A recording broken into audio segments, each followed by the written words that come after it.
नमस्कार विद्यार्थी मित्रांनो, मी अमर खरवडे अकॅडमीमध्ये आपलं सर्वांचं स्वागत करतो. मित्रांनो, आज आपण या व्हिडिओमध्ये बघणार आहोत पास्ट परफेक्ट टेन्स, ओके, आणि प्रेझेंट परफेक्ट टेन्स.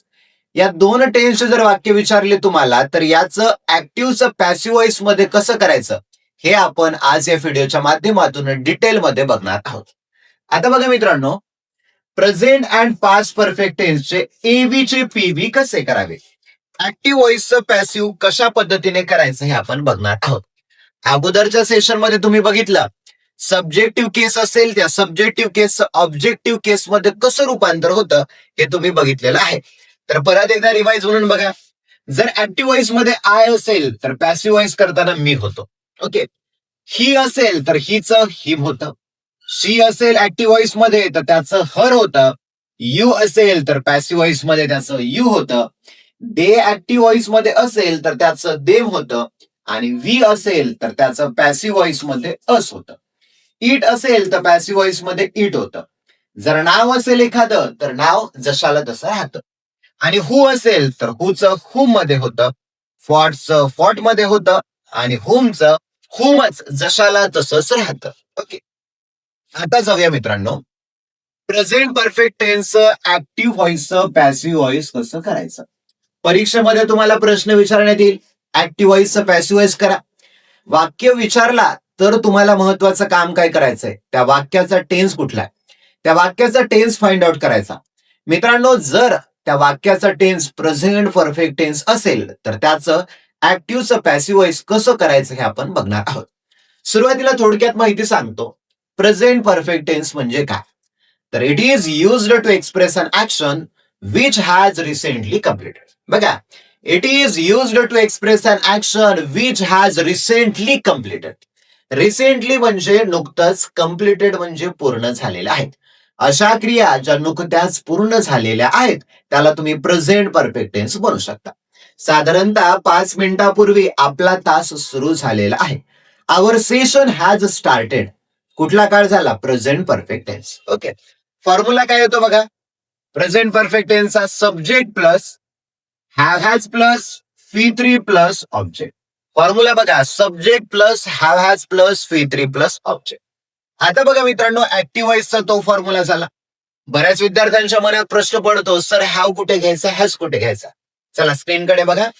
बघा, आय आहे, आय म्हणजे मी, वी म्हणजे आम्ही, यू म्हणजे तू तुम्ही, दे म्हणजे ते त्या ती.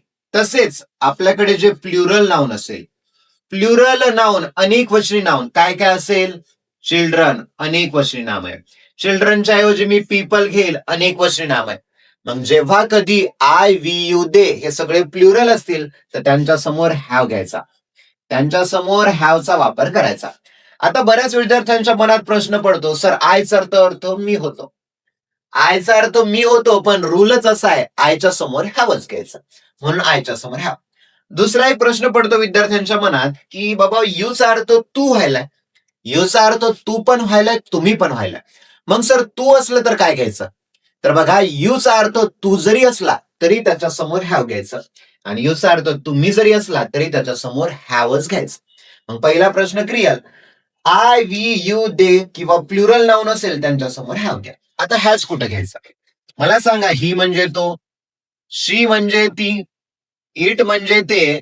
तसेच आपल्याकडे singular singular noun singular subject असेल, म्हणजे समजा बॉय आहे, एखाद्या व्यक्तीचं नाव घेतोय, ते आपल्याकडे नाव आहे, तर त्याच्या समोर तुम्हाला हॅज घ्यायचं असतं. मग बघा, सब्जेक्ट जर तुमचा सिंगुलर असेल, ही शी इट, किंवा सिंगुलर असेल तर त्याच्या समोर हॅज घ्या. सब्जेक्ट प्लुरल असेल तर त्याच्या समोर हॅव घ्या. ओके, चल आता बघा, वाक्य विचारण्यात आलेलं आहे तुम्हाला. तुम्हाला सांगितलं ऍक्टिव्ह व्हॉइसचं वाक्य सरळ सरळ प्रेझेंट परफेक्ट टेन्स मध्ये. बघा, वाक्य मित्रांनो तुमच्या समोर. We have educated 2000 students. बघा, वी हॅव एज्युकेटेड 2000 स्टुडंट्स. आम्ही 2000 विद्यार्थ्यांना शिक्षित केलेलं आहे. आम्ही 2000 विद्यार्थ्यांना शिक्षित केलेलं आहे. वाक्य विचारलं त्याचा टेन्स ओळखायचा. बघा, वी झाला सब्जेक्ट, सब्जेक्ट नंतर हॅव आलाय, सब्जेक्ट प्लस हॅव. एज्युकेटचं V3 झालंय म्हणजे V3 झालंय. ओके, क्रियापदाचं तिसरं. आणि 2000 स्टुडंट्स हा झाला ऑब्जेक्ट. ओके, बघा subject plus have plus V3 plus object हा फॉर्मॅट आलेला आहे. हा फॉर्मॅट आहे प्रेझेंट परफेक्ट टेन्सचा. मग पॅसिव्ह करत असताना काय करायचं, सुरुवातीला ऑब्जेक्ट घ्या. ऑब्जेक्ट काय, 2000 स्टुडंट. चला लिहूया 2000 स्टुडंट्स. मला सांगा 2000 स्टुडंट्स आलेलं आहे. ऑब्जेक्ट घेतला, स्टुडंटला यस लागलाय. जेव्हा एखाद्या घटकाला यस लागतो तेव्हा तो अनेक होतो. मग 2000 स्टुडंट्स 2000 विद्यार्थी. मग 2000 विद्यार्थी नंतर मला सांगा हॅव घेऊ का हॅज घेऊ. 2000 विद्यार्थी नंतर हॅव घेऊ का हॅज घेऊ. तुम्हाला रूल सांगितला, सब्जेक्ट जर प्लुरल असेल तर त्याच्या समोर हॅव घ्या, अनेक वचनी असेल तर हॅज घ्या. स्टुडंट्स अनेक आहेत म्हणून हॅव घेतलं. चला घेऊया हॅव. Students have. नंतर घ्यायचं आपल्याला बीन. ओके, घेतला फॉर्म्युलानुसार बीन. नंतर V3 घ्यायचा. वर्ब आहे एज्युकेट, त्याचं तिसरं रूप येतं एज्युकेटेड. चला घेऊया आपण फॉर्म्युलानुसार एज्युकेटेड. नंतर घ्यायचंय तुम्हाला बाय. घेतलं बाय आणि मग सब्जेक्ट. तुम्हाला सांगितलं सब्जेक्टचं कन्व्हर्जन होतं. आता सब्जेक्ट वी आहे, वीचं कन्व्हर्जन होतं अस. वीचं कन्व्हर्जन झालं अस. वाक्य तयार झालं, 2000 students have been educated by us. दोन्हीचा अर्थ बघा.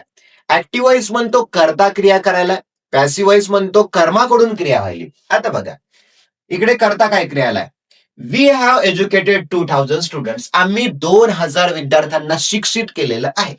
आणि हे काय म्हणते, 2000 स्टुडंट्स 2000 विद्यार्थी यांना शिक्षित करण्यात आलेलं आहे. बाय म्हणजे कडून, कुणाकडून, अस आमच्याकडून.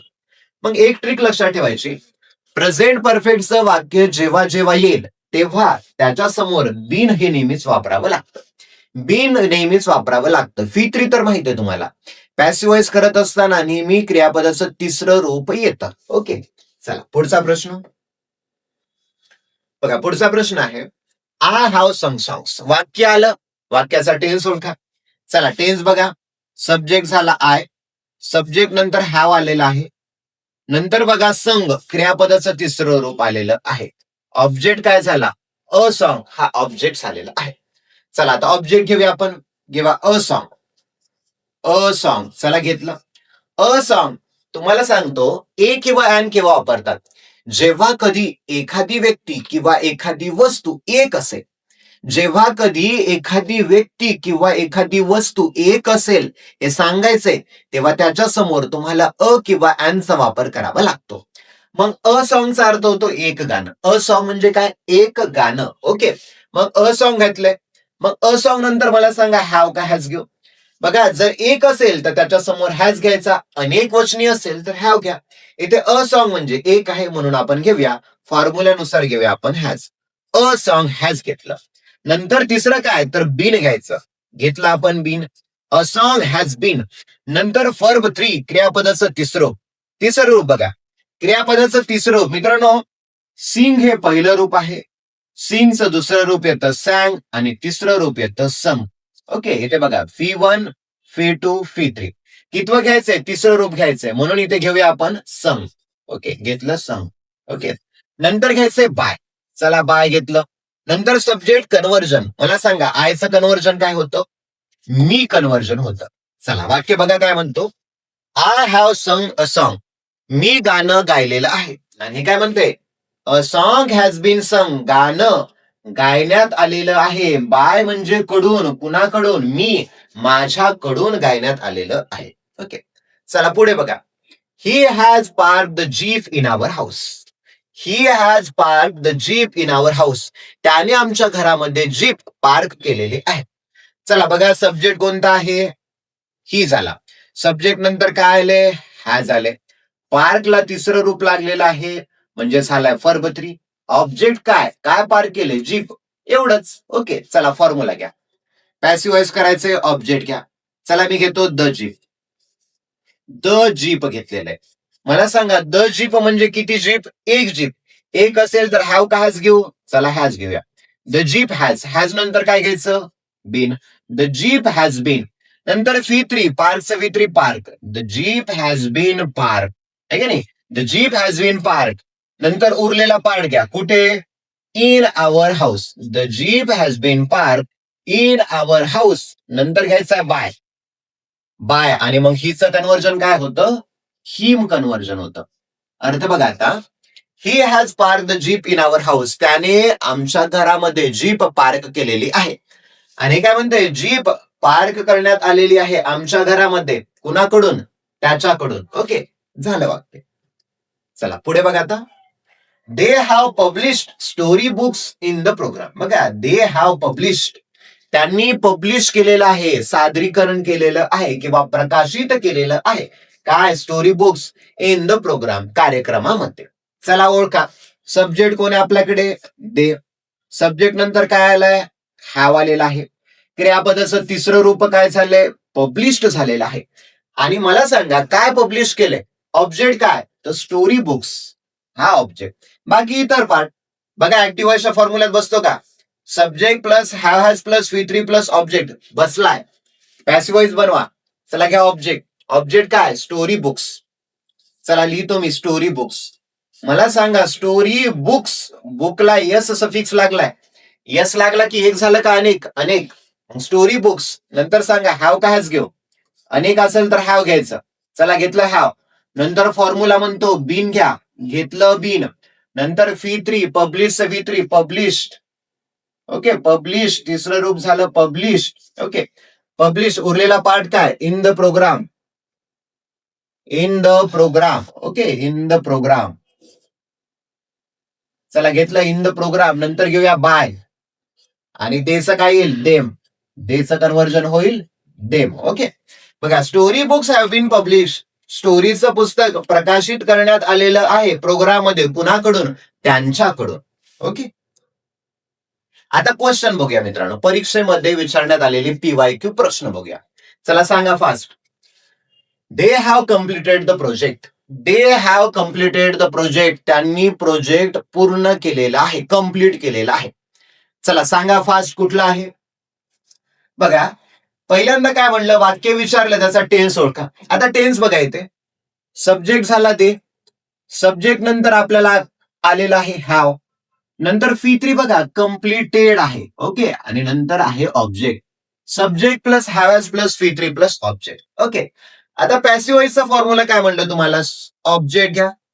ऑब्जेक्ट नंतर have oblique has plus been plus V3 plus by plus subject. मग असं वाक्य शोधा ज्याच्यामध्ये हॅज बीन आलेलं पाहिजे. बघा, पहिल्या याच्यामध्ये ऑब्जेक्ट काय म्हणलं? The project. आले द प्रोजेक्ट. नंतर वॉज आले. मित्रांनो, वॉज आले म्हणजे चुकलाय की? चला, ए पर्याय चुकला. दुसरं बघा, the project is completed. Is आले, काय झालं? चुकला. चला, बी सुद्धा चुकलंय. The project has been completed by them येऊ शकतं. पुढचं पण बघा, द प्रोजेक्ट हॅड बीन. हे पण चुकलं. म्हणजे पर्याय क्रमांक C आलेला आहे. पर्याय क्रमांक C आलेला आहे. बघायचं, ट्रिक बघायचं. हॅव हॅज आले ना, मग नंतर नेहमी काय असणार? हॅव हॅज बीन असणार. आणि मग V3. पहिल्या ह्याच्यात वॉज, दुसऱ्या ह्याच्यात इज आणि चौथ्या ह्याच्यात हॅड. उरला एकच पर्याय ज्याच्यामध्ये हॅज आले, C. तो बरोबर आहे. ओके, चला पुढे बघा. The manager has approved the new policy for employees. बघा, मॅनेजर हॅज अप्रूव्ड. मॅनेजरने अप्रूव्ह केलेली आहे न्यू पॉलिसी. कुणासाठी? एम्प्लॉईज साठी. बघा, आता सब्जेक्ट काय झाला? सब्जेक्ट झाला द मॅनेजर. मॅनेजर नंतर काय घेऊ? हॅव किंवा हॅज. आपण घेऊया हॅज. ओके, V3 काय? अप्रूव्ड. ओके, ऑब्जेक्ट काय? काय अप्रूव्ह केलंय? The new policy. आला का बघा प्रेझेंट परफेक्ट टेन्स. मग वाक्याची सुरुवात कशी होईल? माइंड असं क्रिएट करा. The new policy. New policy किती? एक आहे. मग न्यू पॉलिसी पॅसिव्ह व्हॉइसचा फॉर्म्युला आठवा. Object plus have oblique has plus been plus V3 plus by plus subject. मग the new policy has been. The new policy has been approved. Approved बघा कुठल्या वाक्यामध्ये येतं? The new policy has been approved. पहिले येऊ शकते. दुसऱ्या ह्याच्यात वॉज आले, कटला. तिसऱ्या ह्याच्यामध्ये इज बिंग आले, कटला. डी मध्ये बघा हॅड बीन आले, कटला. पर्याय क्रमांक 1. द न्यू पॉलिसी आलं का ऑब्जेक्ट. नंतर has been. The new policy has been. Okay, the new policy has been. नंतर अप्रूव्ड फॉर एम्प्लॉईज. ओके, कुणाकडून? By the manager. ओके, चला पुढे बघा आता. The police have arrested the main suspect. बघा, the police have arrested the main suspect. पोलिसांनी main सस्पेक्टला arrest केलेलं आहे. सब्जेक्ट कोण झाला? The police. सब्जेक्ट नंतर हॅव आलाय, अरेस्टेड हा V3 झालाय. ऑब्जेक्ट कोण? The main suspect. पोलिसांनी मुख्य संशयिताला पकडलेलं आहे.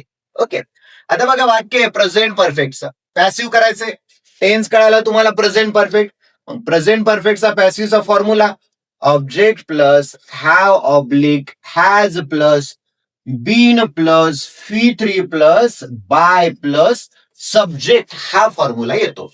मग ऑब्जेक्ट काय? The main subject. मग मेन सब्जेक्ट काय मित्रांनो? The main subject. द वापरला म्हणजे एक आहे. द मेन सब्जेक्ट एक असेल तर काय घ्यायचंय? हॅज. हॅज नंतर काय येईल? बीन येईल. ओके, आणि वर्ब काय? अरेस्टेड. मग the main subject has been arrested. शोधा असं असणारं वाक्य. The main subject has been arrested पहिलं येऊ शकतं. दुसरं बघा हॅड बीन, नाहीच ना, हॅड बीन चुकलं. द मेन सस्पेक्ट वॉज, चुकलंय बघा, सी सुद्धा चुकलंय. डी बघा the main suspect is being, चुकलेलं आहे. मग पर्याय क्रमांक ए तुमचं बरोबर आहे. ओके, मग यामधून तुम्हाला एक असं लक्षात येतं की तुम्हाला टेन्स चांगला करावा लागेल. टेन्सचा फॉर्म्युला चांगला करा. टेन्सचा ऍक्टिव्ह व्हॉइसचा जो फॉर्म्युला आहे तो ऍक्टिव्ह व्हॉइसचाच आहे, फक्त पॅसिव्ह व्हॉइसचा करत असताना थोडंसं त्याच्यामध्ये बदल होतो. ओके, मग त्या अनुषंगाने तुम्हाला तुमची तयारी करायची. हा टॉपिक प्रत्येक परीक्षेमध्ये तुम्हाला असणार आहे. त्यामुळे मित्रांनो याची व्यवस्थित शांतपणे तयारी करा. ओके, चला आता येथेच थांबूया. काही कमेंट असतील किंवा काही सूचना द्यायच्या असतील तर कमेंट बॉक्समध्ये तुम्ही सांगू शकता, म्हणजे नवीन व्हिडिओ तुम्हाला बनवण्यात येईल. थँक्यू.